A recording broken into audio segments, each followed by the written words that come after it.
Hello. Hi. That was a long hi. Oh, I don't think it's any longer than normal.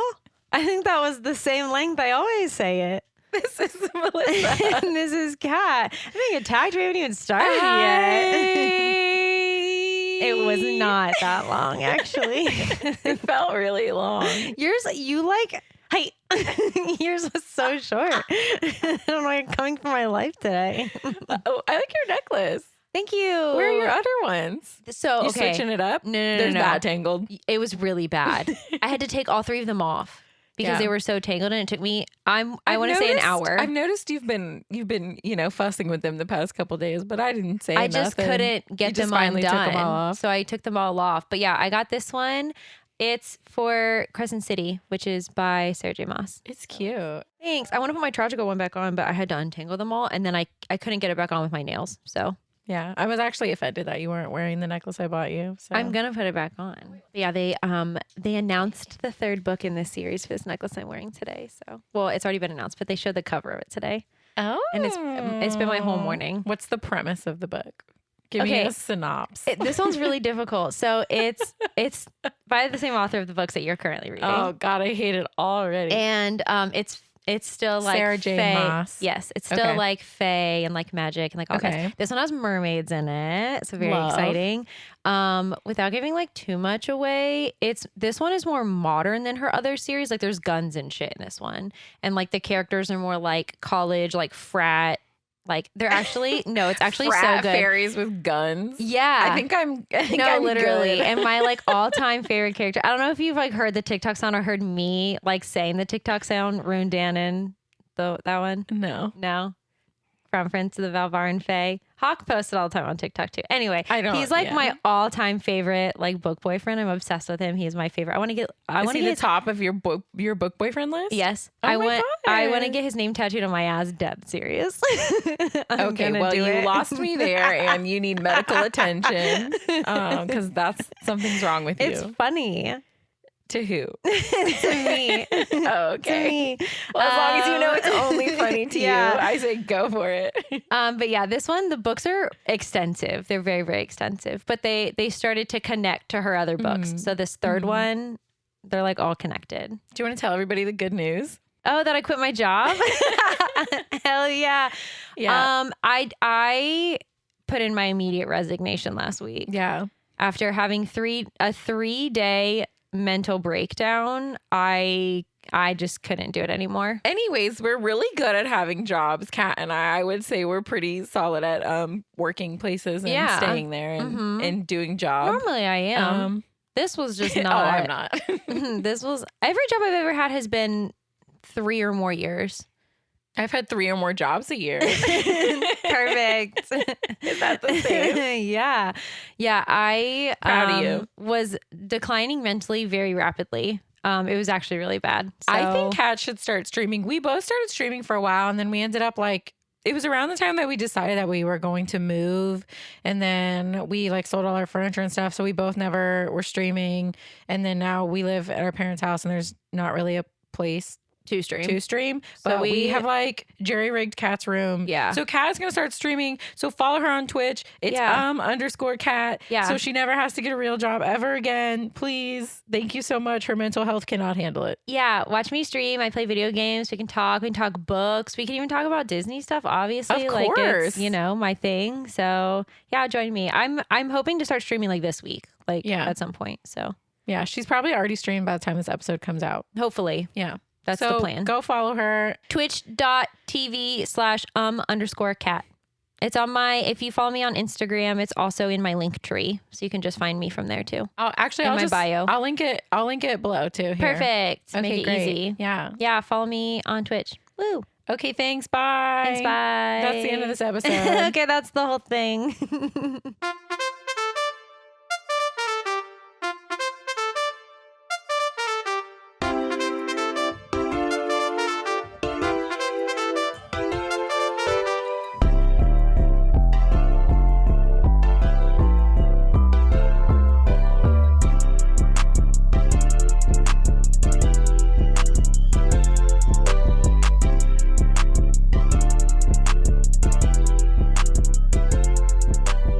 Tragical.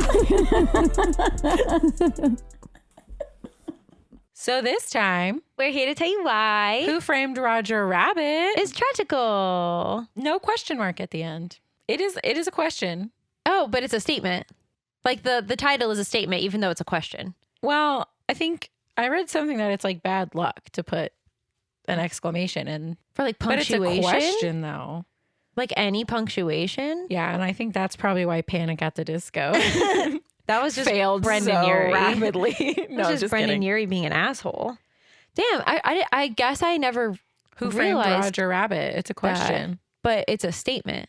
No, it's a question. No, I know Who it's a framed question. Roger Rabbit? But I'm saying the title is a statement because there's no punctuation. Pretty so much. It's not a question. That's crazy. Well, it's a question.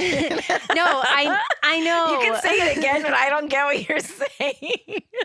There's not a question mark, so the title itself is a title. statement. Yeah, it's a statement, not a question, because there's no question mark. Okay. Even though it's a question. I get what I'm saying. Anyway, that's actually crazy. It's bad luck. Yeah, I think I have it in my fun facts, which, by the way, I have 97 fun facts, so I think we should dive in. First of all, this is me diving in. This is like half the ones I like. Like, there's so many good ones. Yeah, last night she was sitting in my room going, oh my gosh, this one's so cool. Oh my God. Oh, and then this one. Oh, wait, I'll just read it to you Okay, tomorrow. no, I actually have like 15. Okay, let's go. I'm not being dramatic. Okay.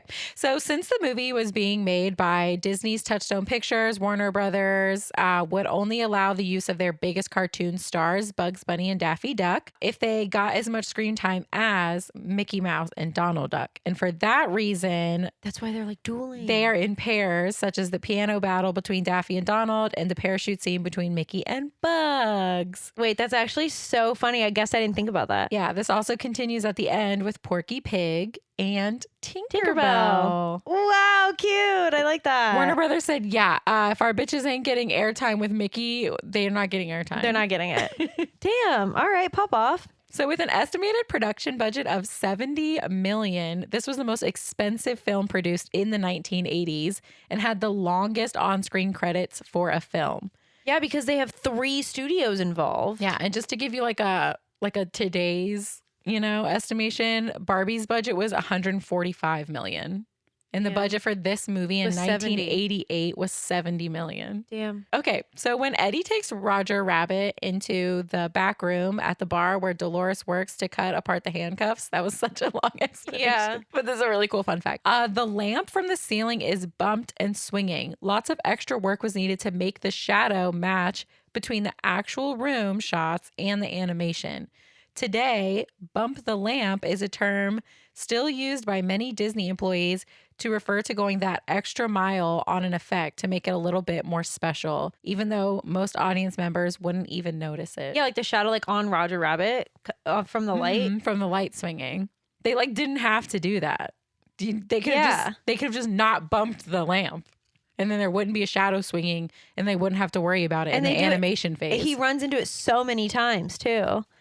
Damn, that's actually really cool. Bump the lamp. I love that. I'm going to start saying that too. Let's all say it. Okay.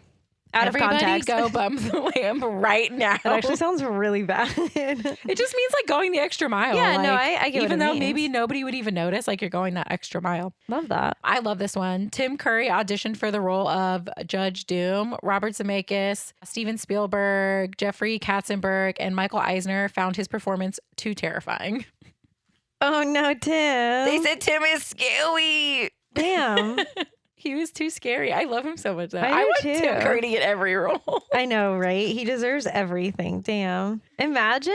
Although, honestly, I think the movie is perfect. Yeah, so I can't imagine it any other way. Every frame of the movie that featured a mixture of animation and live action had to be printed up as a still photograph. An animator would then draw the particular illustration for that frame on tracing paper to set on top the photo.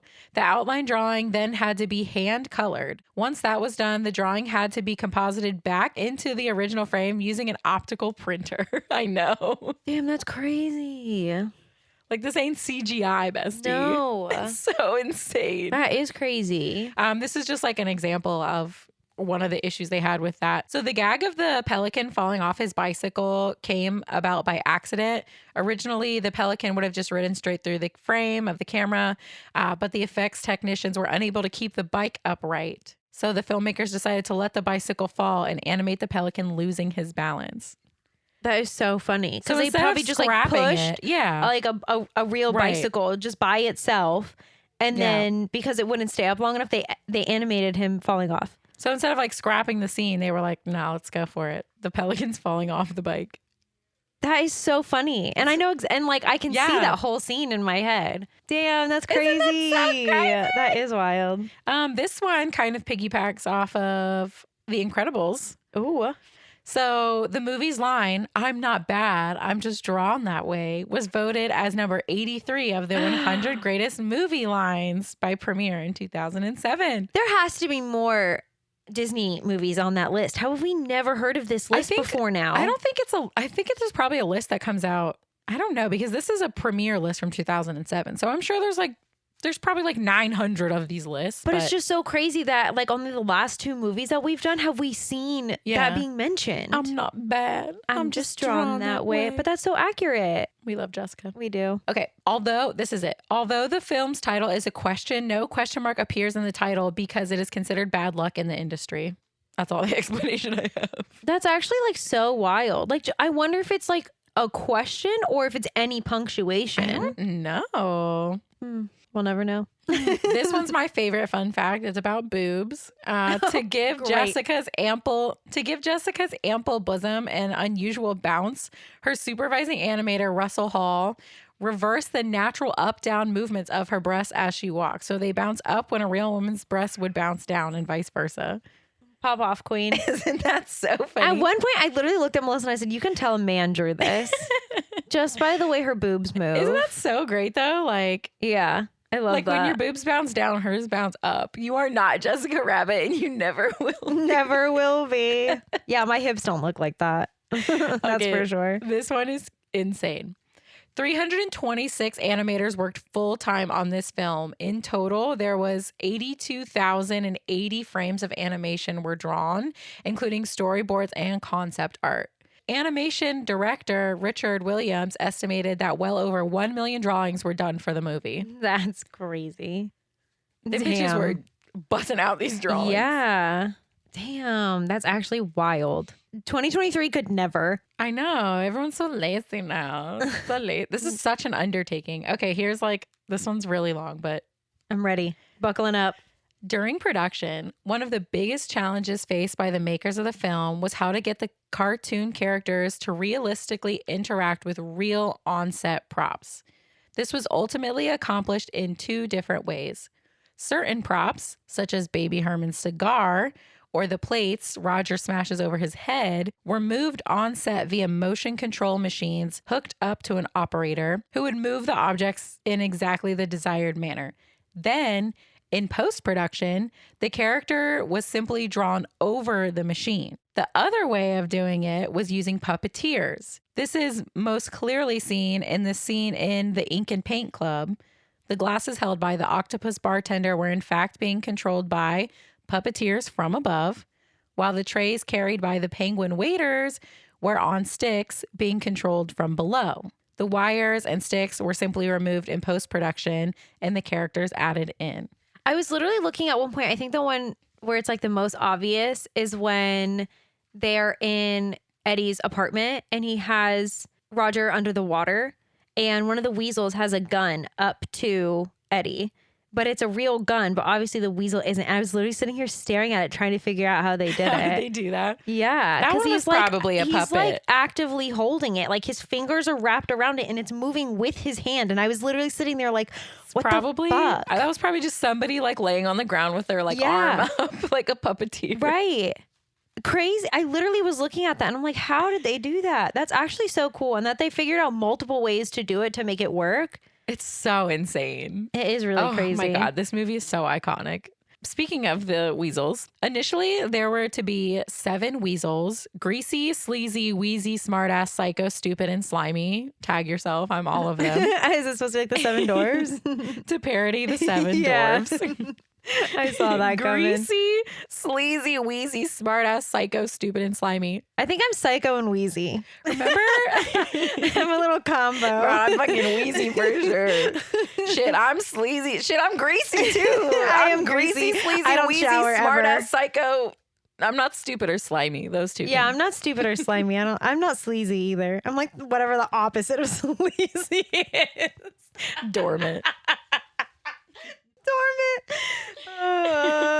Remember we were reading through all the names of the 7 dwarves that they had come Almost up with, named. and we were like, one of them was like Deafy.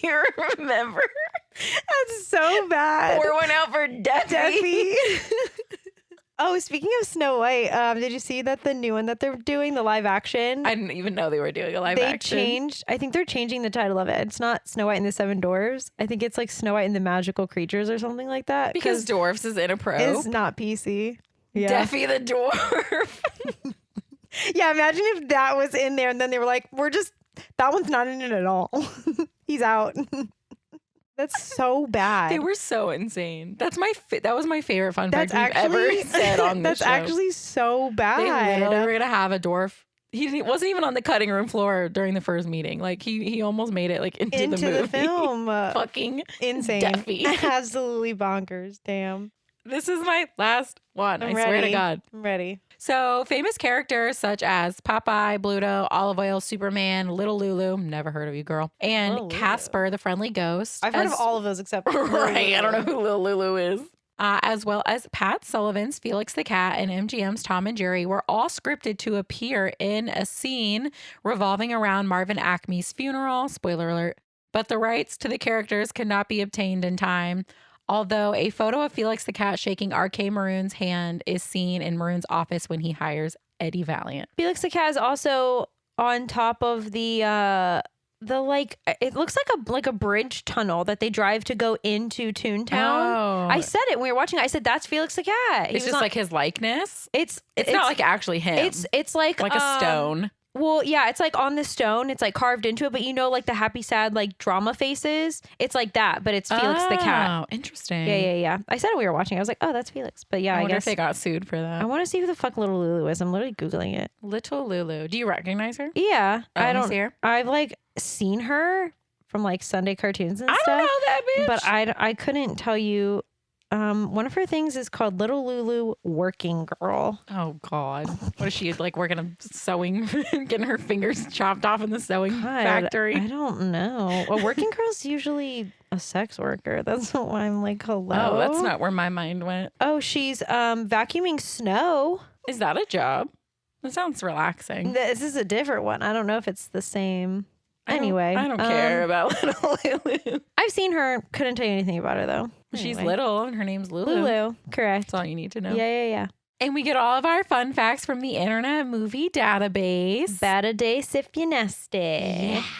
And they'll be linked on our website, which is linked in the show notes. Yeah, it is. That was like half. There were so many good fun facts. Go read them. Okay. They'll blow your minds. I'll read them. They'll blow your balls off. I don't have those. They'll blow your tits off. Okay. I do have those. Everybody has those. That's not true. Some people don't. Okay. This movie opens up in a cartoon. Wow, I'm shocked. Of course it does. It's a Baby Herman cartoon. Mm-hmm. So it does the whole like cartoon intro, like the old cartoon intros. Where it's like a Baby Herman cartoon. I don't know what that exact fucking and jingle it's like was. A colored screen, and then it's got like just like in the middle, the like symbol with them popping out of it. I used to watch when I was homesick, once Judge Judy was over and Steve Wilkos came on because, I didn't really like Steve Wilkos. I would put on cartoons and I would watch like Tasmanian Devil and Looney Tunes. They don't make them the same anymore. They're not out here beating each other what up the fuck? with Kids have like Miss Rachel or whatever. Fuck that bitch. I had Bugs Bunny. I love Miss Rachel. Okay, well, I don't know her. I'm sorry. I don't know you, ma'am. So Baby Herman's mom, she's huge. Okay. We were watching this and I said, okay, her legs are massive. Like compared to Herman like Baby and Herman's Roger. the size of her foot and is like supposed to be a normal baby. And mom's legs, all you can see is from like her calves down.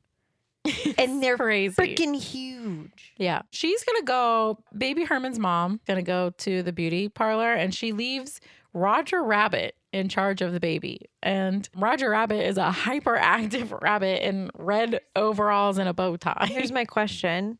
Is this a regular occurrence? Is he like their pet? Yeah. Is he like the nanny? Like, how do they just know this rabbit that talks to what? You know what I mean? What's the context? Exactly. Okay, great. Glad we got that covered. Mm-hmm. So this is all Baby Herman's mom's fault, by the way. Yeah, yes. She's irresponsible. I agree. Baby Herman breaks out of his crib and he wants Cookie. And cookies are on top of the fridge. Why are they there? To keep Baby Herman the fuck away from them. Oh, it clearly doesn't work. No. The scene that ensues is basically Baby Herman almost drowning. Setting himself on fire. Yeah, turning the stove on, crawling over the knives. stove. There's knives happening. Pots and pans, hot sauce. Climbing up on top of high things and almost falling. You know, everything a baby could possibly do in a kitchen to kill itself, Baby Herman is doing. Baby Herman, he's fine though. Roger Rabbit, however, getting the brunt of the chaos. The accidents that are occurring. Yeah, at one point, a vacuum cleaner gets turned on like opposite, like it's blowing out, and it just fills him up with air and whatever I guess was in the. I know. I didn't even think about that. Me either until just now. That's What's so wrong with you? Why did you say that? I'm so sorry, but ew.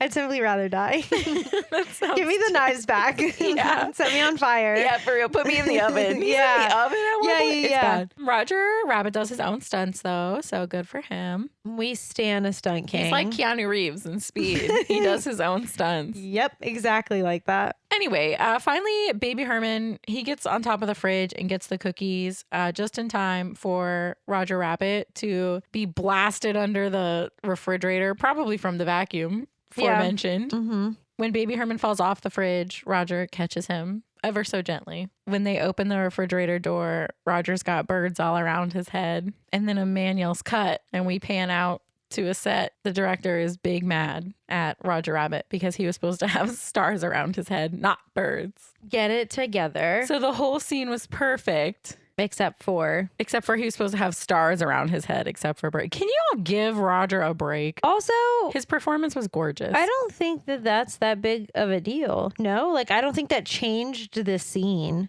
But apparently to this director, it was the end of the world. Yeah. Yeah. They have to reshoot the whole thing. I would like to say that Mom, the legs are a prop. It was not a real person. Thank God. It was literally like two giant like puppet legs. And you can see like the puppet like pieces hanging off the top of them. Kat loved them. I literally was, because I was so shocked at how big she was. She made me look at them. I did. I made her rewind. I was like, look, the legs. Thank you, sir. I'm just glad it made sense to me now. So Roger's flipping out. He's crying. He's like, "I'm sorry. I'm distracted. Blah, blah, blah, blah." He's like, chasing the director down, apologizing. We've all been there. And then we pan to Detective Eddie Valiant, who has just come onto the set chugging brown liquor.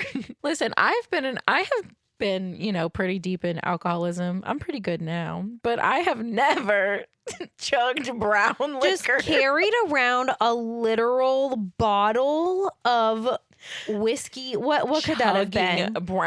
Probably whiskey. Chugging brown liquor. I would be wasted immediately. 2 shots of whiskey, I'm drunk. Also, you gotta have IBS with that. I'd be shitting. I don't think he's eating a lot either, probably. Yeah, right. He's just pissing it out his asshole right now. That whiskey is going straight through him. Eddie, are you okay? He's not. No, he's neither is Roger. Very clearly not. Okay. Detective Valiant, he goes to see Mr. R.K. Maroon from Maroon's Cartoons. Yeah, he owns the whole studio. Yeah. So Maroon Cartoons they're the ones who are shooting the Baby Herman cartoon. They own Roger Rabbit. They own Roger Rabbit. Not necessarily. Anyway, MK Maroon, he wants Detective Valiant to follow Jessica Rabbit, the wife of Roger Rabbit, because Roger is depressed about their relationship issues and he can't do his lines right. And it's costing RK Maroon big money. But it's not even his lines. It was just the birds. Yeah, anyway. I don't think it's that big of... I don't think we need to hire a fucking private eye in order... It's a big deal, Kat.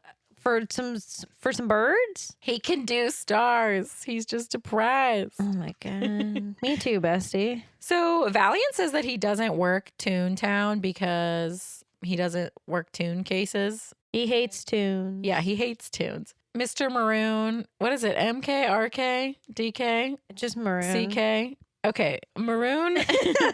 There's a K. BK. Burger I think King. it's RK. He says that he doesn't have to go to Toontown because Jessica Rabbit is going to be singing at a human club where tunes work. Okay, here's my thing. All right. What? There's human cartoons. Like they're people. Yeah. You know what I mean? Right. So to say that it's human is weird because like he's saying there's not going to be tunes there, but No. He's saying that the tunes are only allowed to work there and it's outside of Toontown. yeah. But I know. But saying that it's like there are tunes that are humans. I don't know. But there's no people. Right. You get what I'm saying?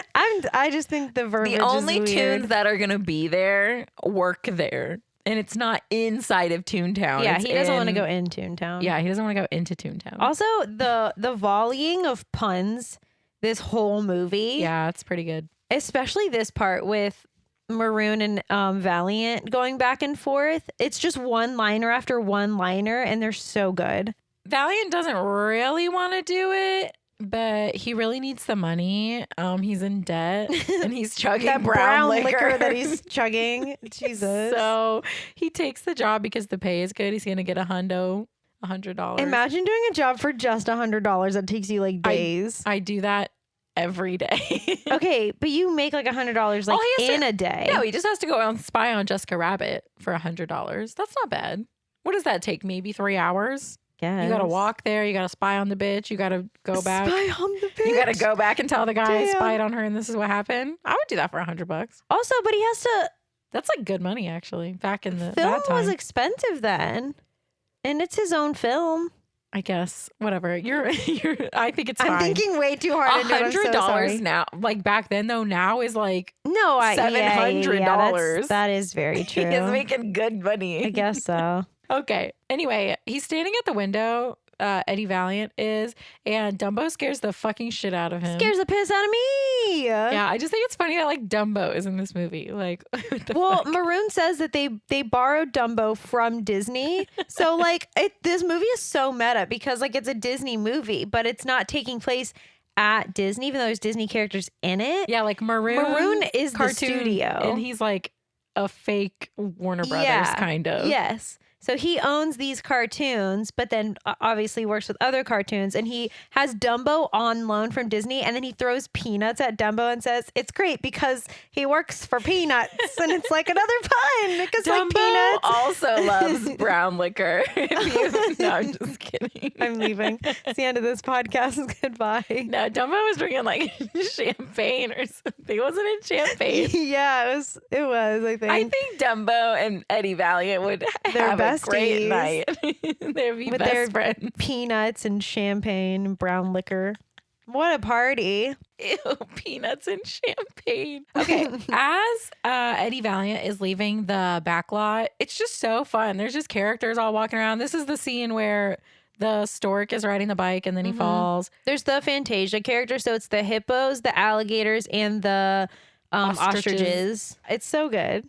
Valiant, since he has no money, he has to take the trolley, but he just hops on the back of it. With some vagrant kids. Yeah, who give him cigarettes. So Melissa looked at me and goes, 2023 could never. Yeah, like if you put children giving cigarettes to an adult in a movie in 2023. Stealing. They're literally sitting on the back of a trolley, not paying for it. Every part of that would not happen now. Yeah. So he jumps off the trolley and he goes to his apartment first and the mailman's there and he's like, hey, what did I get? And the mailman's like, bills, bestie bills. Me too, King. You got bills. He notices that the what's it called? The red car? Red car trolley. The red car trolley has been bought over by a company called Cloverleaf. I don't know. That was like the company names were like very strange. Well, the red car trolley is a real company. I've had their beer. It's great. Yeah. Is that the same company? I'm sure it's based on. So. I'm sure it's based in California. Is. Yeah, it is. You can only get it there. That's why when we go to Disneyland, I chug them things all day long. I'm like, I'll have a red trolley. Thank you so much. Goodbye. Thanks, bestie. Anyway, so then Eddie's like, well, I don't want to look at my bills, so I'm good. Eddie Valiant. He throws them in the trash. Yeah, he goes to the bar that's across the street from his apartment. That's also dangerous. And it's above the trolley like station. What a cute little neighborhood. What a quaint little area he lives in. I know, right? Walkable city. Yeah. What? You take the trolley for free if you just get on with the kids smoking cigarettes, chain smoking cigarettes. They're on also the back probably of the trolley. chugging something. I'm gonna be Yeah, honest. they probably are. He traded them his brown liquor for cigarettes to some 7-year-olds. He goes to the bar and the bartender won't let him have a drink because he owes her money. Detective Valiant is like loosely seeing this bartender. He also is partial owner of the bar. He owns the bar that he's stealing money from the till from. He's living a great life. Yeah, but he's like dating this chick, but also like not really. Like they're together, but they're not, you know? I think he has issues, and so she wants to be together, but when he gets his fucking shit together. I love their relationship. It's I great. know. I do love Dolores. Goals. I'm going to date the bartender who I own the bar with and take money from her. I want to loosely see the bartender. So he's telling her that he's working a case for MK Maroon and he's making big money, so he'll be able to pay her back. And then some guy just sitting at the bar, not minding his own business. Yeah, for real. It's like, oh, you're working for cartoons? And that makes Eddie Valiant really mad. Eddie squares up. Yeah, he about to pop this guy's head off with his arm. And then he leaves. He leaves all angrily. The guy's like, what's eating him or whatever. And Dolores is like, a Toon killed his brother. Okay, but like the setup for this scene is like, you know, when like somebody's standing really close to the camera and like, yeah, it's so and like good. you say something really dramatic and everyone is kind of in the background, Like, but you still see their reactions and they're like just out of focus. That's how they set this up and it's so good. A Toon killed his brother. And then everyone in the background's just like, but you know that they all know that. Yeah. Of course they know that. But it's for the dramatics. For the drama. Yeah, but Valiant borrowed a camera from Dolores. She's like, the photos from our vacation are on there too. So when you get it developed, I want those. Beach vacation. Valiant goes to the nightclub where Jessica will be singing. Jessica Rabbit, Roger Rabbit's wife. The Mary Poppins penguins are servers. Yeah, they're not making enough. I guess not. Disney not paying They you did enough. not make enough That's off what's of Mary Poppins. That's another thing that's so funny about this movie is like obviously like cartoons are cartoons. They're drawn, they're not real. But in this, they exist, they coexist. Like they are real. Like they're actors just like everyone else. So like they take side gigs. Because, yeah, it's not like those penguins are in anything else. They're only in Mary Poppins. Yeah. They only exist in Mary Poppins. So what are they doing after that? Apparently serving drinks. At the, what is it, Ink and Paint Club or something Yeah. like that. Betty Boop also not doing great because they don't make cartoons in black and white no more. I'm sorry, but isn't She's she? in color cartoons. Okay. I'm it's making just sure. for, it's just for the movie. The bit. It's for the bit. It's for the bit. It's for the bit. So Yeah. yeah, Mary Poppins penguins and Betty Boop are serving at this club. Serving, but not that kind of serving. They're Betty Boop is serving. Betty Boop Honestly, is also the penguins. always serving. I fucking love Betty Boop. Boop, boop, be-doo, boo. Donald and Daffy are having a piano battle royale up on the stage. Okay, but like a But also literal fighting. battle. Like they're actually like fighting There and was a like bazooka beating at each one other up, point. slamming each other into the pianos. Daffy Duck certainly would win that. Between those two? Yeah. I don't know. Donald can get mad, but he can't concentrate. No, neither can Daffy either, I Yeah, guess. Daffy's just stupid. I think Donald has a conscience. I think Donald has weight on Daffy. And I I think he could sit Daffy on him has- and crush him. I think snap his little neck. I think Daffy has that sense of crazy that makes a murderer. Yeah, he does. Yeah, I can see that. Like Donald wouldn't actually commit, Yeah. whereas Daffy would just be Not like, even "Oh, I think- thought." Not even think about it. Just Like when they do like duels and like one person shoots up, Daffy would dead ass just Daffy. "Bra-ta-ta-ta." Daffy came to play. I just love that they're like together. It It's is so really cute. cool. Duck battle. At the table next to Valiant is Marvin Acme, like the Acme gags. What is that called? Yeah, I don't even so, know. yeah, like like- tricks. I don't know yeah. what that's called. Joke, like a joke shop. Acme joke stuff. You Yeah, know. like you know how like in the cartoons, like the weights that they drop or the like pianos, it's Yeah. always like Acme. Acme. Yeah. It's he. But then it's also like Acme joke shop, right? yeah, Okay, you know in Hairspray how her dad owns like a joke shop. Like that's probably all like Acme supplies. Yeah, like the hand buzzers and like the rubber chickens. Like they sell it at like Cracker Barrel. I'm having deja vu. The trick gum. I'm having deja vu so bad right now. I feel like we've had this exact conversation like on the pod. Yeah. Oh my God, I hate it when that happens. No, I don't think we ever have. It's so wild. But yeah, so he like has like the invisible ink and for both cartoons and like humans. Right. You could buy like a pack of cards. Yeah. Fuck someone's shit up. One of those hats where you put a little bunny in the bottom, a little compartment for the bunny. Yeah. One of those tables. The fake milk where you pour it into that's a good one. The newspaper and there's nothing. Oh my God. Yeah, like all the of that. saw table where you saw a lady in half. Like, that happened to me when we were in preschool. I was levitated in preschool. I got picked to be the saw. Why did our preschool have a magician? Imagine you're a magician and you have to go to a preschool. 4-year-old in half. That's gotta be the lowest. That's traumatic. Yeah, I laid on a table and then like he had chairs under me and then he removed the chairs and I was floating. I got sawed. Maybe that's why I am the way I am. I loved they it. didn't put me back together right. Your body is still with the magician. Wow, my life is making so much sense. Incredible. Anyway, Marvin Acme's at the table next to him. He's really fucking annoying. He sprays. He's just like a derpy. Okay, yeah, he literally is he's wild. Too happy. Like his suit, first of all, is fucking plaid. Chaotic. It's plaid like on plaid on plaid. Orange and brown plaid or He's some wearing shit. Plaid pants, a plaid jacket, a plaid vest, and a plaid shirt with a plaid tie. He sucks. There's a lot going on. He sucks. He sprays Valiant with ink, but it dries invisible. Okay, fuck you, bitch. It's disappearing. What if I sweat and then I get it wet again? And then it's going to show up? Fuck you. And then he shakes his hand. He's got the hand buzzer. That's so fucking annoying. I think I would hate punch this guy. Mr. Acme in the face, if I'm going to be honest. Valiant sits down at his table and he's talking to fucking Betty Boop out here. They're old Casual. friends, I guess. Yeah. And he's like, I don't know why everybody's so gassed up about seeing some fucking rabbit, bitch.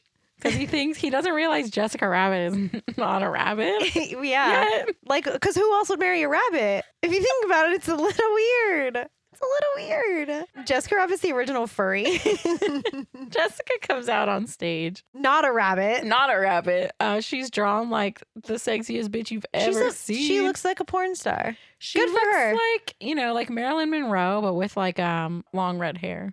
Like tiny little waist, but big fat ass. Big hips, big Huge ass, big boobs. thighs. Her boobs don't move like your boobs. are out of this world. Honestly, she's great to look at. She has purple gloves and a red dress, which that kind of bothers me. I will say her hairline is a bit strange. Has a big forehead. And on the side, because she has like her hair parted very far on the side, and it like goes over her face a little bit. The side where her hair isn't on, she looks bald. Her lips are big. Mm-hmm. Like really big. She's got like bedroom eyes, very droopy, sexual, very blue eyeshadow. Yeah, nothing she's wearing matches. No, there's a lot of color happening, and I don't love it. What color are her shoes? Purple? Do they match the gloves? Maybe. I don't know. Her feet are tiny though. Yeah, her feet would. I'm sorry, gravity would not. Yeah. I guess it's a good thing she's a cartoon because she would not be held up. standing. No, especially not in heels.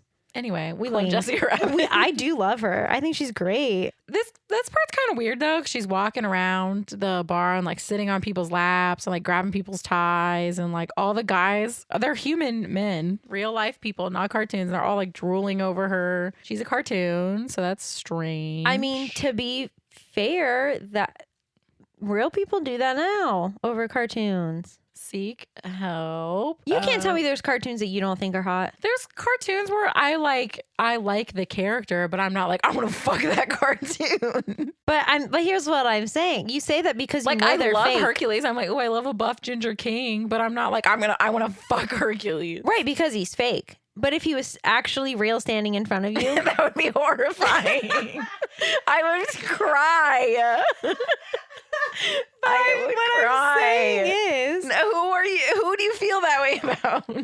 Cat. I'm not saying I do. I'm saying that there are people that are. I can't think of anybody off the top of my head, to be honest. But I'm sure there are. That's good. I'm sure there are cartoons that if they were standing in front of me, I'd be like, oh, It's giving the people who like are sexually attracted to Spirit, the horse. I'm sorry. That's not normal. You need I don't care if she's a drawn human. Gil from Nemo is no, hot? No, I don't. Simba? Kovu? No. You don't think Kovu is hot? You're a liar. I think you're a liar. I think you're a liar. Girl, no. You don't think Kovu the lion? No. This podcast is over. Everybody just hit delete. Hit delete right now. Hit cancel. I'm so sorry we did this. I'm sorry. I'm sorry. Sorry, bye. It's been a good 4 years. There's a whole discourse like on social media about, like not just Spirit, but Kovu is one that people talk about him. Gil. I've seen Gil the fish, unfortunately. Gil the fish? Okay, well, I've had enough of this conversation. I wouldn't fuck a fish okay, or a good. lion. I'm just saying. Not even if they were in front of me now. No, but what I'm saying is if there was like a human-esque like cartoon that was hot. Still no. Okay. That's you. I'm so I sorry. have a list of fictional book boyfriends. Jessica, are you shocked by those this? Those are people you can picture in your head. I don't picture anything. Oh, that's right. You don't. I don't even know how you like books. I don't even understand that. I like picture them in my head. I don't like picture when anything. I read, when I read Twilight, I already had people in my head. And then like now when I read Twilight, I see the characters from the movie, obviously, because now that's what's ingrained in my mind. But when I read Hunger Games, I had characters in my head. I saw people. But do you picture like current celebrities as those kind people? of, but like not really. Like I like kind of put together like people that I've seen before, or like, you know what I'm saying? Like there's kind of like a loose like, like I'll be like, oh yeah, blah blah blah, looks like Margot Robbie, but like but it's not like Margot Robbie. Right. Like it's like kind of Margot Robbie. Book Talk, I know we've gone very off right now, but on Book Talk, everybody always talks about how Henry Cavill is every man in every book ever. Like anytime anyone is described, they're like, no, I don't care what they're described like in the book. That's Henry Cavill. Well, that's the thing too, is like there'll be some characters where they'll describe the character, because like, okay, this is like really okay. So when I read Twilight for the first time, I pictured. I'm so ready for whatever you're about to say. I'm so ready. I pictured Edward Cullen as like James Marsden, like. Okay. Like that's who I had in my head for like Edward Cullen. I can see that. But like teenager-ish. Yeah, but like younger. Yeah. Like, well, I kind of like Cyclops. Like, I don't know. Like yeah. Okay. You know what I mean? Like that's like what I pictured. I can definitely see that. Now when I read Twilight, obviously all I see is fucking Robert Pattinson. But also like, if you describe somebody and it reminds me of like a character from another, I don't know why Edward Cullen reminded me of Cyclops, but for some reason in my mind, I probably had like just watched X-Men or something. I don't know. But also I can see that like the way he's described in the books is, I can definitely see that. Yeah. So I guess I do kind of see celebrities in my head. After the show, anyway, thank God it's over because it was making me really uncomfortable. Kat was fine with it.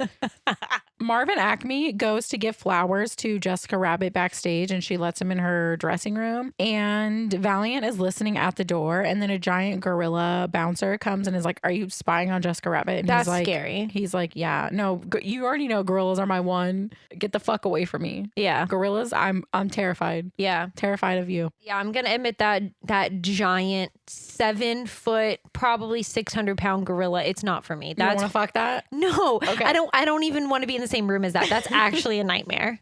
That is a nightmare. So he kicks Eddie out, and then Eddie spies at the window outside of the club and catches Marvin Acme and Jessica Rabbit playing patty cake. And he takes photos of them playing patty cake. But here's the thing.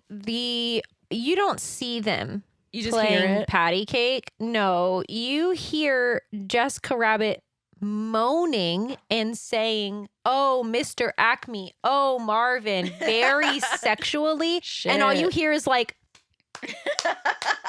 so you're like, what the fuck? And then they take the photos, but it's them playing patty It's cake. actually them playing patty It cake. literally sounds like they're fucking. Well, yeah, that's the point. I know. And then, and Eddie's like, what am I watching right now? What is happening? Oh, man. But this is, in fact, the end of the world to Roger, that they were playing patty cake. Yeah, so Valiant gets the film developed, and then him and Mr. Maroon show it to Roger, and Roger loses his shit. He's crying real hard. Roger is saying that he only wants Jessica, and he can't even believe that this would happen. How could she play patty cake with anyone else? Yeah, he's freaking the fuck out. So Eddie, of course, solving all his problems with alcohol, gives Roger Rabbit a shot. It's like 3 fingers. It's a big shot. It was like a cup. Yeah, it was like a cup of brown liquor. Whatever it's supposed to be. Like, it was a lot. And this makes Roger Rabbit go nutso. He starts like blowing steam and his eyes get all crazy and he's jumping up and down. Train whistles. And then he just bounces right out the window. Yeah, there's breaks the window. Roger-sized hole in the wall. Valiant is like, I'll take the rest of my money now. Thank you so much. It's been fun. It's been real. So Valiant goes to his office, the office of Valiant and Valiant, because him and his brother were detectives together. He's looking at the photos that he developed of his vacation with bartender. What's her name? Dolores. His vacation with Dolores and his brother. That seems like such a name you would like. I don't know why you wouldn't remember that. I do love the name Dolores. I figured you did. But I just forgot her name. Is that okay? She doesn't look like a Dolores to me. That is very true. So he's looking at the photos. It's of him and Dolores on the beach and him and his brother on the beach. And he's getting all in his feels. And then he's looking at other old photos of his family. So him and his brother were detectives together, but before they were detectives, they were clowns. Their father was a clown. Yeah, I worked for Ringling Bros. So he is a clown detective, so that's cool. Yeah. That sounds like, honestly, the sickest life ever. Also, co-owners to the bar above the red car trolley. Yeah, I mean, they just got it all going on. They're businessmen. Yeah, he's lived life entrepreneur. Loving. Except for his brother died, so now he's really sad. He had a piano dropped on him by a Toon. Yeah, so Valiant drinks an entire bottle of, you guessed it, brown liquor and falls asleep at his desk. We've all been there. Valiant gets woken up by a cop because Acme has been murdered. Yeah, it's his old lieutenant from when him and his brother were cops. He's like, hey, Acme got murdered. And I heard it's because of you. A case you worked for MK Maroon. And he's like, the fuck am I getting myself into? Yeah, they think Roger gacked Acme. So they go to the crime scene together. A giant safe was dropped on Acme's head. God, I can't think of a worse way to die. Yeah, so Acme was murdered in his warehouse. Yeah, in the Acme warehouse. So it's like all of his I feel like that could have been an accident. Crazy. Don't you think? Maybe. I mean, with all the shit that's in there. I know, right? So everyone thinks it's Roger. Jessica comes to the crime scene. That's probably not allowed. And she slaps Valiant in the face. And she's like, how dare you show my husband photos of me playing patty cake with another man? You dumb bitch. You started it. They are taking the body out of the warehouse and something falls off the gurney. Valiant goes to quietly pick it up, but he's stopped by Judge Doom, who is dressed in all black round glasses, black hat. Black cane. Looking sick as fuck. Yeah, it's what's his name? It's the guy from Back to the Future. I don't know his name off the top of my head. Christopher something? Christopher Lloyd. Christopher Lloyd. Anyway, he's Judge Doom. Judge Doom, he has 7 weasels, cartoon weasels that work for him. I don't know why they work for him because Judge Doom hates toons and is evil. I think the connotation is that they're weasels. They're scared so they'll of work him also maybe. Yeah, well also weasels, they'll work for anyone, for anything. You know what I mean? Like they don't have loyalty to their own toon kind. They're fucking weasels. Because they're sleazy and greasy and smart ass. And smelly and whatever else there was. Deafy, I knew you were gonna say it. I was gonna try and move on before you could say it. I'm so sorry. But then I was laughing. Okay, Judge Doom, he's explaining to Valiant that a human has been murdered by a toon, and this is like a really big deal. And Judge Doom already hates toons as it is. Judge Doom shows Valiant that he has created something that he calls the dip. It is literally a vat of acid that he can put toons in and it kills them. So toons think they can't die, but they can if they get dipped. Right. So toons initially were immortal. They just lived forever. Not no more if you get dipped. But also put your hands up on my head. Not to, dip, we dip. Get like existential, but like how did toons come to exist? They were drawn. Right. Mm-hmm. How did they become like real? Magic. Mm-hmm. Are new ones still being created? Yeah, and they all live in Toontown. That seems like an overpopulation issue. No, it'll just get bigger because it's fake. Okay. It's ever expanding. Anyway, Toontown never ends. I guess. That makes sense. Dr. Doom. Wrong movie. Judge Doom. He kills a shoe, a little cartoon shoe. It's like a cartoon clown shoe. He dips it in the dip and it dies. And then he's got like the color all over his glove. It's really sad, actually. And it's screaming. It's really bad. Valiant's like, "Okay, I'm going to go." Thanks, though. So he goes back to his office. There's a lady lighting a cigar for Baby Herman outside of his office. Baby Herman is like 50 something, chain smoking. He makes a reference to his private parts. Okay, here's which what I could happens. have really done without. Here's what happens. The lady that's with him is like a pinup model. Like, she's gorgeous, skinny, big ass, wearing very little clothing.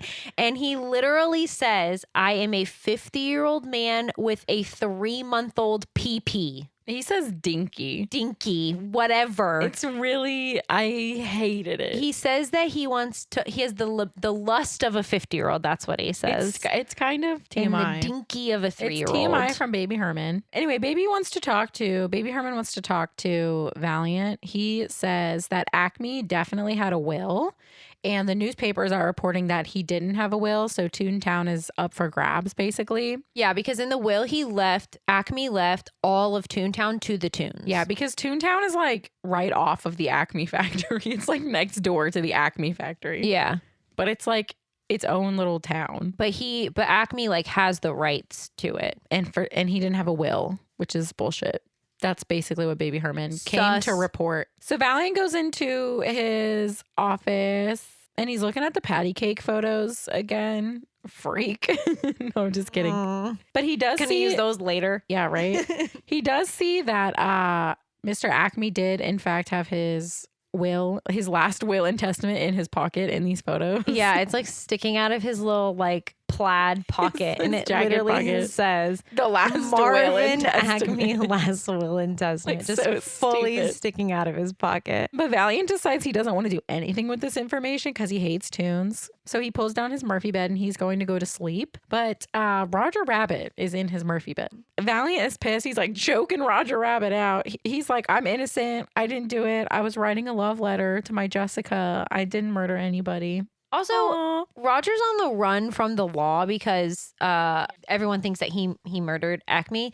And so Valiant's like, "Who knows that you were here?" And he's like, "No, I didn't tell anyone, except I asked the mailman where you lived. I asked the librarian. I asked a police officer. I also asked the people next door. He asked like 50 people where Valiant Everybody lived." knows that Roger is at Valiant's place. Not doing well. So the weasels come because, they're probably tipped off by the mailman or whatever. And Roger goes to hide in the closet and he's hiding in a jacket, like a detective's jacket. When Valiant goes to grab him from the closet and kick him the fuck out of there because he's like, "I do not want to have anything to do with you," Roger handcuffs them to each other. There's no key. So now Valiant is stuck with Roger Rabbit on his wrist. The weasels come up. They bang at the door. Valiant does not answer. So what do? They shoot the door down. Obviously. And they go in and Eddie's like, "Oh, I was just doing the dishes. Sorry, I didn't hear you." His hand fully shoved down into the sink. Guess who's in the sink? Roger Rabbit. Hiding Roger Rabbit in the sink. The weasels are looking around. They don't find anything. They're also fucking fighting with each other and like arguing with each other. So they really can't get anything done because they're beating the shit out of each other constantly. The one guy who's the lead, I don't know. I'd guess smartass. I don't know who is who. And now I really kind of want to know. He is like holding a gun to Valiant. And he's like, "If you know where the rabbit is, you better fucking tell us." And then they leave. Valiant has to shove Roger in his jacket to go down to the bar to get the toolbox from Dolores. So they go down into the lower level of the bar. It's like a prohibition room. Yeah, they have like a hidden room. It's really cool. And they have a toolbox in there to saw off the handcuffs. And this is when Eddie keeps hitting his head on the light. Roger just takes his hand out of the handcuffs, which he could have done the whole time. Eddie's like, "Why didn't you just do that to begin with?" And Roger's like, "Because then it wouldn't have been funny." Which it's is the so gag. true. And I did it for the The gag. gag. It was for the bit the whole time. So Valiant, he's in. He goes to investigate Acme's office and he leaves Roger in the prohibition room and he's like, "Don't touch anything or move or breathe, please." And Dolores is like, "I have to watch this fucking animated rabbit. The fuck? How did I get stuck with this?" So Valiant is rummaging around in Acme's office looking for his last will and testament when Jessica Rabbit comes in. And this is when she says, I'm not bad, I'm just drawn that way. So true, bestie. And she's basically saying, like, those photos were framed. Mr. Maroon paid me to take them. I thought I was doing right, but apparently I was not. Yeah, they want to, somebody wants to blackmail Acme. They want to make it look like Roger did the murder and that Acme didn't have a will. All fake news. Jessica is also flirting her ass off. She can't help it. She's drawn that way, you guys. I was gonna say I don't think she can help it. I think it's just the way she speaks. Eddie's pants fall down at one point. I don't know what happened there. And then Dolores walks in. Well, Jessica Rabbit's titties are literally shoved into Eddie's nostrils. Yeah, and his pants are caught down. with his pants down. Literally caught with his pants down. So she slaps him. Poor Eddie Valiant is getting slapped around today. Yeah, right? Dolores tells Eddie that she heard that Cloverleaf wants to buy Toontown. So that's why everyone's freaking out about the will, because if the will isn't found by midnight, then Toontown, which was supposedly in the will just go up to be bought instead of being given to the Toons like the will was supposed to. Yeah, and then where will the Toons go, Kat? Exactly. That'd be so sad. Like what is a company gonna do with Toontown? Well, I'll tell you in about 10 minutes. Perfect. Also, Dolores and Eddie are having this conversation in the middle of the street, and Jessica's just sitting in her car listening to this whole thing. You're a bad private eye / detective, sir. You're just letting people overhear your conversations. Yeah. Not doing well. He's not doing great. No. But then they hear a commotion and they go across to the bar where Roger is singing at the top of his lungs, dancing around the bar, and breaking plates over his head. Of course, the Weasels hear this too. Yeah. The Toon Squad. Yeah. What? Nobody's paying attention to any of their surroundings. They're called the Toon Squad, but if you ask me who the Toon Squad is, that's Bugs Space Bunny. Yeah. What the fuck? So I am not calling them the Toon. They are the Weasels. What the Not hell? my Toon Squad. Hashtag not my Toon Squad. Sign our petition. So the Weasels also here. So they go to investigate the bar. Valiant and Roger are hiding down in the prohibition cellar or what the fuck ever. Judge Doom comes in as well and he's searching the bar. He's looking for Roger. Valiant and Roger are spying through. There's like a peephole. There's like a peephole so you could peep up into the bar. I don't know. Honestly, the feds come. It's a pretty big eye hole. Like I feel like you would definitely be able to see them somebody's from the eyes. bar. Like there's a table directly next to it. Anyway, Judge Doom is offering a reward to the patrons of $500. Holy shit, I'm ratting that bitch out. Yeah, even in today's money, 2023. Yeah, but back then, that's like I'm all over $9,000. That. Yeah, for real. So one of the patrons is like, I've seen a rabbit. And then he puts his arm around like a fake. Nobody's there. My buddy right here. Yeah, and he's like, but it's the guy from the beginning who was fucking around with Eddie. They protect Roger though. That's so sweet. They love him because he sang them a little song. So cute. The judge sees the record that's spinning. He's basically like, this is a tune. A tune played this. There's no way you guys played this song. Yeah. And then he sniffs it and he's like, smells like tune. He's crazy. Wild. He knows how to get a tune to come out of hiding. Honestly, it's how you can get me out of hiding too. And it's shave and a haircut. Which is also how you get ghosts. Yeah. If you've ever watched Ghost Hunters. You do shave and a haircut, you do. But you don't do the last two. You wait for the else. ghost to do it. Yeah, man. It works. But in this case, the ghost is Roger Rabbit in the prohibition room. He blasts up through the cellar and yells, 2 bits. I guess I didn't realize that was what the knock shave was. And a haircut. I know 2 shave bits. and a haircut. I didn't know the 2 bits was 2 bits until this. What's 2 bits? A shave and a that's haircut. how much you pay for the shave and the haircut. I don't know what a bit is. So Bitcoin. No, they were ahead of their time. 2 Bitcoin. They were ahead of their time. The judge grabs Roger and he's gonna dip Roger in a vat of the dip to make him go bye-bye forever. Honestly, like, I'm sorry. I know you're the judge, but is there not like a court case? No, he didn't. He's there. You're not judge, jury, and executioner. Apparently You're just he is. the judge. I don't know. Okay, so yeah, if we're treating Toons like people, do they not have laws? Like, do they not have like a judicial system? No.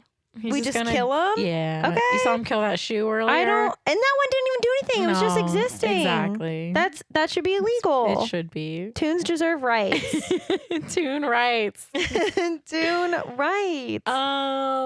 Valiant is like, hey, can we give Roger, one last shot before he goes? Because, he's about to die. And the judge is like, sure, why not? So how do you not suspect something is up with that? Come Valiant the fuck on. gives Roger a shot. Well, Valiant forces Roger to take it. Roger's like, I don't want a shot. Yeah, they do the do not do two, and then Eddie switches it up until he says he does. So he drinks the shot, Roger, and of course he goes berserk. He explodes. He starts fighting all of the weasels. All the bar patrons are fighting the weasels. Yeah, they're just taking the fucking weasels out. Eddie kicks the vat of dip onto the ground, grabs Roger. They hightail it the fuck out of there. They try to steal the judge's car, but they don't have the key for it. What, do you just leave your key in the car? I guess in the 80s, yeah, they didn't you fucking probably care. would. But luckily, Roger hears his friend Benny in the back of the car. So he goes to get Benny out of the back of the judge's car. And luckily, Benny is a cab. He's a Toon cab. He's a Toon cab, so he can drive them out of there. Yeah, he's going to help them escape. So they're driving away in Benny, the cab. And Benny's driving.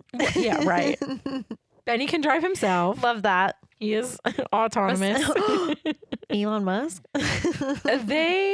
They are driving away from the weasels. They're also driving away from real cops, like actual real person cops. And they go down an alleyway and the cops are behind them and the weasels are in front of them. And luckily, Benny has a secret lever. So they pull the lever and he rises up. He's got like lifters. Yeah, like he can drive himself, but I guess he can't lift. He can't. You have to pull the lever. So they go up over the weasels and the weasels and the cops crash into each other. So they are able to get away. They go to the movie theater to hide out and they're watching a Goofy cartoon. Yeah, and Roger is a fucking fan. Yeah, Roger fan loves behavior. Goofy. Dude, like Roger wants to know why Valiant is such a sourpuss, and Valiant tells him the story about how a Toon killed his brother. He tells him that they were working a case and a piano was dropped on his head during the case, and all he remembers was seeing burning red eyes and a loud squeaky voice, and they never caught the guy. They never caught the Toon. Yeah, Eddie broke his arm. His brother got yeeted. So, of course, Roger's crying. Roger cries. Me and Roger have a lot in common. Alcohol makes us crazy, and we love to cry. It's a big mood. So, big mood. Roger starts crying. He's apologizing. Dolores meets them there at the movie theater. They're going to try to get out of town, I guess. I don't know what their plan is. Yeah, they're trying to run. escape. They're gonna book it. Because Doom's going to kill them no matter what. But then Valiant hears a newsreel that comes on at the movie theater about how Maroon Studios was sold to Cloverleaf. Wild. What the fuck, RK Maroon? He's been in on it this whole time. Yeah. Because he knew he was going to sell his studio to Cloverleaf. He's trying to get all the money he could. So Valiant and Roger Rabbit go to RK Maroon. Valiant asks Roger to stay the fuck in the car. Yeah, he doesn't trust him to not fuck it up. So he's like, be on the lookout. You're going to be the car lookout. Make sure no one fucks with the car so we can escape. Yeah, Valiant is interrogating Maroon. He puts his tie into like I don't even know what that is. It's the film reel. So it's what they used when to like they're roll the film. Yeah. Well, Yeah. also it's like to look at it before, because you can like cut it Right. and like redo it. That's what it is. Gotcha. So he puts his tie in that and he's like threatening to, squish his head in Yeah, there. because there's like a saw thing that's on there. While that's happening, Jessica Rabbit bonks her husband over the head and puts him in the trunk of her car and drives away. So Roger Rabbit is in the trunk of Jessica's car. Maroon is basically saying, yeah, I sold it. I was in on it the whole time. I asked Jessica to, but before he can get all the answers, a gunman sticks his gun in the window of Maroon's office and starts shooting at Valiant and Maroon. Ra-ta-ta-ta. And Maroon gets shot in the back. Quite a few And times. he's dead for sure. Yeah, he gets yeeted. Well, he was sucked so good. Yeah, he was not He a didn't nice care guy. about Dumbo at all. Yeah, no. Paid in peanuts. So Maroon is dead. What Valiant did find out is that Toontown would be free by midnight. So it's like up for grabs at midnight unless they find the will. Unless they find the will, yeah. So Valiant looks out the window to see who shot at them, and he sees Jessica Rabbit running to her car. The fuck, Jessica? Why are you killing people? Yeah, what the hell? Eddie gets in his car to give chase to Jessica and ends up at the entrance to Toontown. Which is also apparently in Back to the Future 2, and that's like how they get back to the future. Yeah. Now that you say that. I've never seen those movies. I'm sorry. You've never seen Back Aren't to they the the ones Future? where he like falls in love with his mom?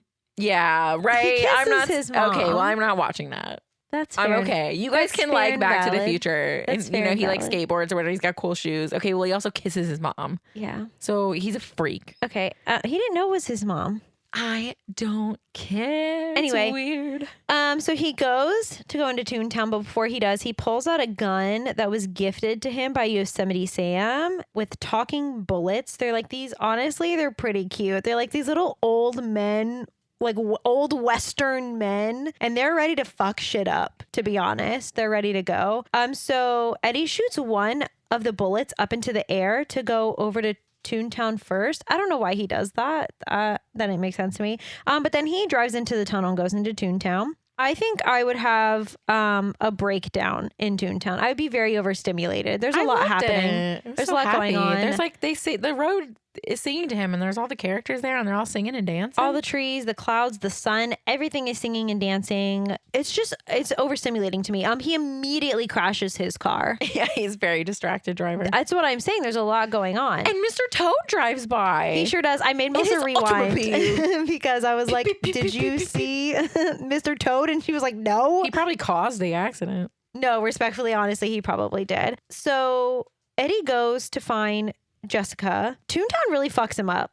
It really does. He sees Jessica in a building, like a high rise in the window. So he goes up to talk to her, but it's not Jessica. It's Lena Hyena. Yeah, I fucking love Lena Hyena. Also, he's on like the 985th floor or something like that. Like this building is like impossibly tall. Yeah. He's literally in the atmosphere. But yeah, it's Lena Hyena. She has the same body shape as. Not really. She has a red dress on. A red dress and red hair. That's it. Her hair's a little crazy. She's a little busted. Her titties are hitting her belly button. She looks like somebody's Jersey mom. She does. She looks like she smokes 27 packs of cigarettes an hour. She's thriving. She's excited that there's a man in her apartment, and so she gives chase to Eddie. He runs through a door that's not a real door. He lands on a flagpole. Tweety bird Tweety the bird. And Tweety bird pegs at his fingers until he falls. So cute though. I love Tweety bird. I used to own so many shirts Tweety is good. and overalls with Tweety on them. I was a Tweety fan. Oh yeah. As As Eddie's falling from like the 7,000th floor of this building, Mickey and Bugs are skydiving with him. Of course they are. Bugs Bunny is like, you want my spare? Hands him a spare tire.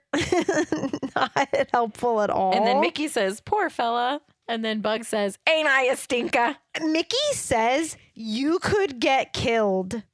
Yeah. Mickey Mouse says the word killed. Mickey's a badass. Have you seen Fantasmic? You stop that. That panicked me hearing Mickey Mouse say killed. He said dead. I didn't like that. Lena is still chasing this poor man. Yeah. Through all of this. Leave him alone. God. He does the thing though where he picks up the road and throws it into a wall, so she runs into the wall and passes out. So yay. He got away from Killed Lena Hyena. Yeah, I thought it was Nina Hyena. I think it was Lena. Who cares? Valiant finds Jessica Rabbit. She's shooting at Judge Doom, who's getting away. Roger has also gotten out of the trunk and is somewhere. We don't know where. Yeah, what the fuck? Roger's gone. Also, Doom is running away and he's like, I'm gonna get you bitches. Like, Yeah. and they're like, okay, great. Benny saves Jessica and Valiant, and then they are speeding out of Toontown, and Judge Doom sprays the road outside of Toontown with the dip, and so Benny slides into a pole. All his tires are fucked now. Yeah, at least he's alive. I know, right? Oh my God, He just poor slid on it, so Benny. they just fucked up his But tires. then he also hit a pole, so you know. Yeah, he's not really doing well. He's not doing great. So the weasels take them, search them. I think they're looking for the will. They don't find it. Yeah. They don't have it. Roger Rabbit is also leaving Toontown and he sees Benny, busted down on the side of the road. Roger's like, get in, Benny. Let's go save our friends. So this car gets in the car with Roger also, to go to save their friends. Roger's driving. I'm assuming it's Eddie's busted up car, but he's knocked the roof completely off of it. It's shaved off the top. Yeah. It looks like a fucking convertible, but it's not. It's not meant to be a convertible. So they drive to the Acme factory. They sneak in. Roger gets hit over the head with a ton of bricks, like a literal ton of bricks. And this is the whole plan. So everybody's tied up now. Judge Doom has a giant machine car thing that he's going to bulldoze through the wall into Toontown, and he's going to spray all of Toontown with the dip. Yeah. So he's basically going to erase Toontown. Also, Doom is Cloverleaf. He is the sole owner of Cloverleaf, so he's buying up all of the land in the area, and then eventually Toontown because they don't have the will. And you know what he's going to do with it? He wants to put up a freeway. Which no one at this point has ever heard of. Yeah, there's no freeways yet. Yeah. So he wants to build the world's first freeway so that people can just drive straight through California. It's so stupid.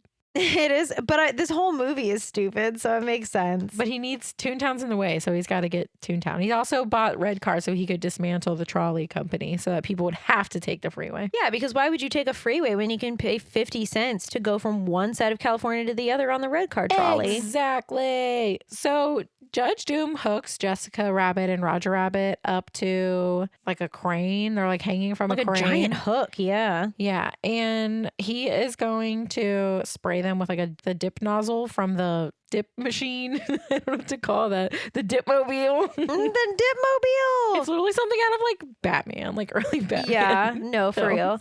This zany dip machine. Yeah, but Doom slips and falls on some fake eyeballs. One of his eyes, something happened to it because he is holding it. And yeah, the weasels are laughing so hard. And Doom says, you guys are going to laugh yourselves to death. And that's when Valiant gets a great idea. Genius idea. He's like, I am going to laugh them to death. So Valiant starts to sing and dance. He's doing flips. He gets on a pogo stick at one point and electrocutes himself on the head by jumping up into a light. And the weasels are all laughing so hard. It's freaking sleazy and greasy and smart ass. And I can't remember. Those are the only three I remember. Anyway, they all start keeling over. One of them, the one controlling the dip spray nozzle is in a straitjacket, by the way. Yeah, he's my favorite. Whatever one that one is my favorite. He's probably Psycho. That's Psycho for sure. That's me. Oh, I remember. Yeah, Psycho was one of them. Yeah. That's me. So Psycho's up there controlling the nozzle. He's the last one to die. So basically all the weasels start dying one by one and their spirits go up to heaven. All dogs go to heaven. They literally keel over and then their spirits fly out of their body. One of them tries to grab it back. Doesn't work. The one driving the dip truck accidentally hits the go lever when he dies. So the vehicle starts moving. When Psycho dies of laughter, he hits the start button to the nozzle, the spray nozzle. So now the dip spray nozzle is it's spraying the wall, but it's slowly headed towards where Jessica and Roger are hanging from the ceiling. So they're about to get dipped. I'm not even reading my notes. Me either. So Eddie is able to move the spray nozzle back so it's not gonna hit Jessica and Roger. But then Judge Doom attacks him. So now they start fighting. Valiant grabs a sword, but it turns out to be a singing sword. So it's kind of fucking useless. And then he also grabs a giant magnet, but then he accidentally just magnets himself to a barrel. That stresses me out so bad. Yeah. So there's so much going on. He's stuck to this barrel with this giant magnet in front of him. And Judge Doom starts a steamroller and just starts to steamroll towards Valiant. But luckily, Eddie is next to a case of gags because they're in the Acme factory, and he finds a black hole, and you can just put this black hole anywhere and then go into it. So he black holes himself out of the magnet so he doesn't get crushed by the steamroller. Yeah, so then him and Doom are fist fighting again, and Eddie picks up a giant case of super tacky glue. And so when Doom punches it, it gets stuck to his hand. So then he has the super tacky glue all over his hand. Then he goes to punch Eddie. But Eddie moves, so he gets stuck to the roller, which is still moving, by the way. He gets his hand off, but then he goes to kick. Oh, he puts his foot up to pull his hand off, and then his foot gets stuck to this super tacky glue. So now he's literally stuck to, like, literally super glued to the steamroller. That's actually horrifying to me. And then he gets steamrolled and it like flattens him. It's horrifying. This like part traumatized me as a child. But absolutely traumatized me as a kid. In the best way, I love it. Like, also, steamrolled. They had that steamroller at MGM Studios. I have the photo of it was me. Like out front, wasn't it? It was in when you exited. There was that little store. Oh, that's right. It was like it wasn't. It's all Batu now. It was across from Honey, I Shrunk the Kids. Yes, the playground and the backlot eatery. Yeah, and yeah, it was like a half indoor, half outdoor store, and it was the Acme warehouse.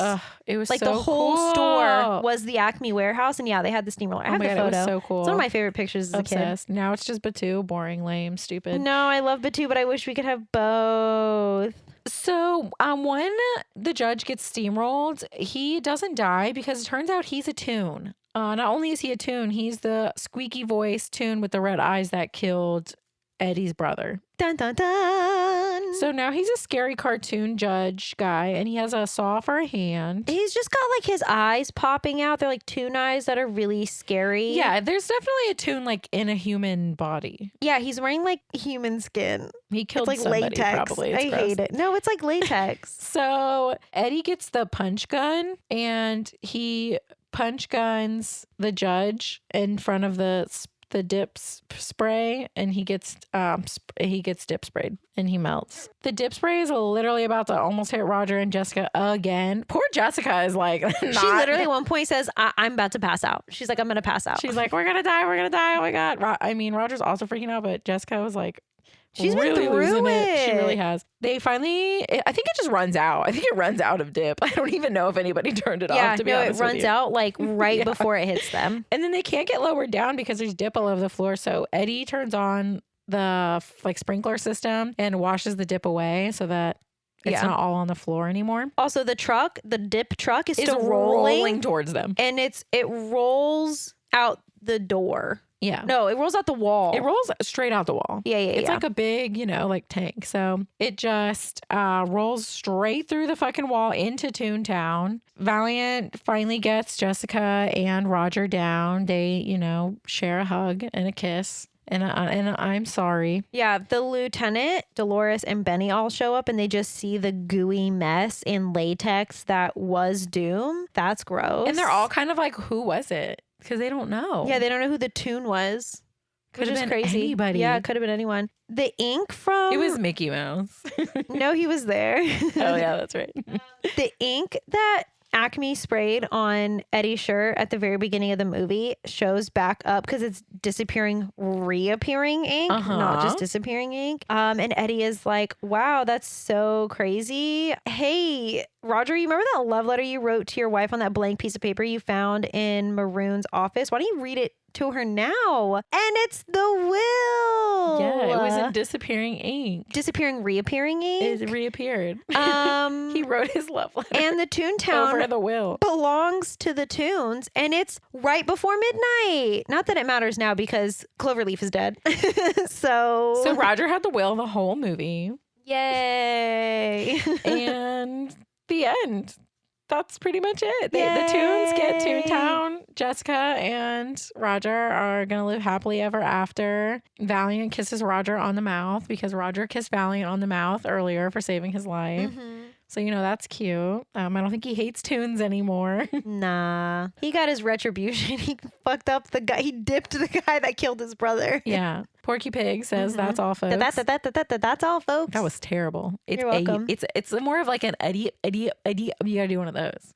That's okay. It's not really a T sound. Eddie, that's all, folks. Okay. And then Tinkerbell closes it out. That's it. So good. Would you like to go first? Sure. I gave Who Framed Roger Rabbit. Rabbit? I gave Who Framed Roger Rabbit, no question mark, a 10 out of 10. Wow. It's one of my favorite movies. I love this movie so much. I watched it way too much as a kid. The steamroller part really did scare me. It gave me nightmares. Yeah, for sure. I just love it. I love all the cartoon characters and the live action. And then it's just so good. It is good. It's funny as fuck. I gave it a 10 out of 10. It is my number 10. It is below Aladdin and above The Incredibles. Damn, that is really high. This movie. I really do. It's one of my favorites. I know this is such a shock to everyone, gave Who Framed Roger Rabbit a 10 out of 10. It's so funny. And like, honestly, as inappropriate as some of it is, it's not like politically incorrect. You know what I mean? Like there's not anything like racist or like anything that you like look at it and you're like, I mean, Dumbo was in it, but okay, yeah, but the racist parts of Dumbo were in it. You know what I mean? It's not problematic anymore. Right. Like, except for like the kids with the cigarettes, but like, who cares? Mine is sitting at number 18. So it is below Luca, but above Meet the Robinsons. Are you ready to guess our next movie? I love guessing. It is a DCOM. Hey, why? It's one of your favorites from when we were little. Stuck in the Suburbs. No, that is a good one, though. Cheetah Girls. Yeah, Only took 2 guesses. Yeah. I had nothing loaded after that. So. Yeah, because we've done High School Musical, we've done Teen Beach movies, so the list is getting shorter and shorter. Oh, fuck yeah. I know. I felt like doing a musical. A silly little... I hope you like my singing because you're about to get a full rendition of Cinderella. Melissa did it for a talent show once. Was that before or after Shania Twain? I think that was before. Heck yeah, it's a good one, right? I'm so pumped. Anyways, thanks for listening, guys. You guys are the freaking best. Yeah, we're almost to 100 episodes. I know, that's crazy. That's bananas. Our Patreon is linked on our website, which is linked in the show notes. Yeah, come get some extra content. Yeah, we do bonus episodes. We do videos. Our videos are pretty funny. Yeah, they're pretty good. I think they're funny. They're pretty comedic. And you get to pick a movie for us to do an episode. You get to pick whatever movie you want us to do. There's so many left. I know. The options are endless. Thanks for listening. We love you. Goodbye. Bye. Bye. Bye. These opinions are our own and are no way associated with the film or the film's production company. The Tragical podcast cover art is created by Johnny the Alchemist. The Tragical intro was produced by Ja Reezy. Links to our social media and Patreon can be found on our website, located in the show notes. Thanks for listening to Tragical.